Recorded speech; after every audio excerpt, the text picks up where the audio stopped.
আরএচ রাইয়ান আপনি লিখেছেন, সাতকানিয়াতে বন্যা হওয়ায় পুকুর আর বিলের পানি একাকার হয়ে গেছে, যার ফলে সবার পুকুর থেকে মাছ বিলের পানির সাথে মিশে গেছে।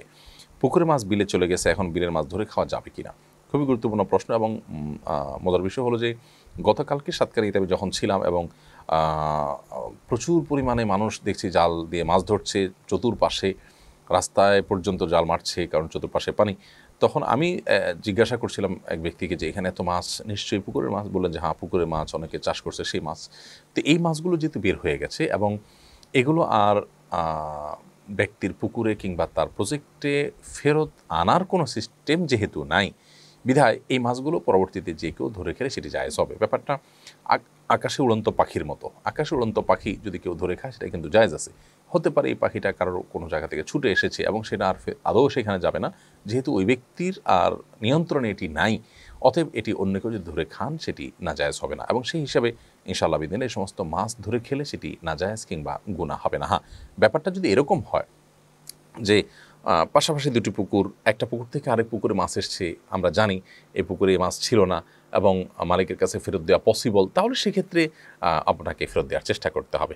এরকম ঘটতে পারে বিশেষ ক্ষেত্রে, এক্সক্লুসিভ কোনো ক্ষেত্রে। সাধারণত বন্যার পানিতে যে মিশে একাকার হয়ে যায় সেগুলোতে তো আর কোনটা কোন পুকুরের কার মাছ এগুলো তা নিরূপণ করা সম্ভব নয় এবং সেগুলো মালিকের কাছে ফেরত যাওয়ারও কোনো সুযোগ নেই। বিধায় এগুলো যে কেউ ধরে খেলে জায়েজ হবে, উড়ন্ত পাখি যেরকম ধরে খাওয়া জায়েজ সেভাবে হালাল পাখি। তাবাসসুম আইডি থেকে আপনি লিখেছেন, তসবির তসবির তসবির ছড়া দিয়ে কি ওজিফা জিকির পড়া বিদআত? হাতের আঙ্গুলেই কি পড়তে হবে? অধিকবার পড়তে হলে আঙ্গুলে হিসাব রাখা কঠিন, সেক্ষেত্রে করণীয় কি বলবেন দয়া করে? তসবির যে ছড়া বা দানা আছে এগুলো ব্যবহার করা বিদআত নয়, তবে হাতের আঙ্গুলে যদি গোনা যায় সেটা উত্তম। নবী করিম সাল্লাল্লাহু আলাইহি সাল্লাম হাতের আঙ্গুলে তাসবিহ গণা কথা বলেছেন যে হাতের যে আঙ্গুলে তাসবিহ গণা হয় সেগুলো কিয়ামতের ময়দানে জ্বলজ্বল করে জ্বলতে থাকবে। কিন্তু উম্মাহাতুল মুমিনিনদের কেউ কেউ বিভিন্ন বিচি, সাহাবীদের কেউ কেউ বিভিন্ন বিচি, খেজুর বিচি টিচি এগুলোকে তাসবিহ বা জিকির এটা গণনা করবার কাজে ব্যবহার করেছেন বলে হাদিস থেকে প্রমাণিত হয়।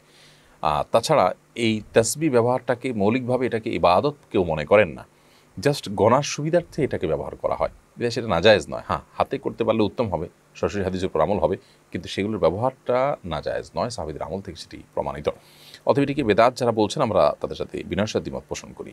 রুনা লাইলা এডি থেকে আপনি লিখেছেন, নফল রোজার সাহরি না খেয়ে নিয়ত করে রোজা রাখলে রোজা হবে কিনা?